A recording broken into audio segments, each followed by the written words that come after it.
জনগণ এবং সরকার এদের মধ্যে যে একটা সম্পর্ক, অ্যাডাপশন, এর মধ্যে যে একটা চুম্বক শক্তি থাকে না, একটা চুম্বক সে কি করে, লোহাকে করে, মানে আর সেম সমজাতীয় পদার্থকে সে বিকর্ষণ করে।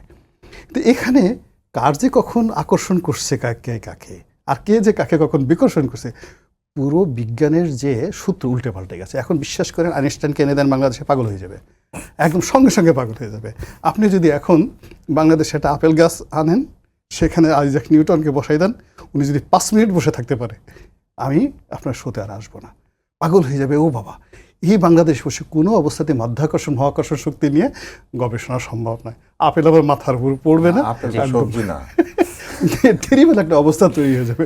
এইভাবে সব কিছু এলোমেলো হয়ে গেছে ভাই, এলোমেলো হয়ে গেছে। সেই এলোমেলোর মধ্যে গন্তব্যটা যে কোথায় যায়। আমরা সাপকে ভয় পাই কেন?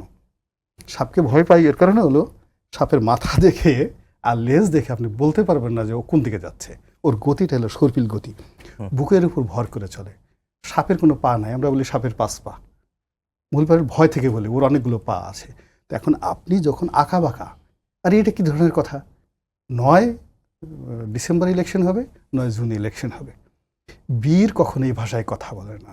বীর পয়েন্ট আউট করে বলে আই লাভ ইউ, আমি তোমাকে ভালোবাসি, আমি তোমাকে ঘৃণা করি, আমি দুষ্টের দমন করব, শিষ্টের পালন করব। ওটা হবে। আমার সঙ্গে যারা আছো থাকো।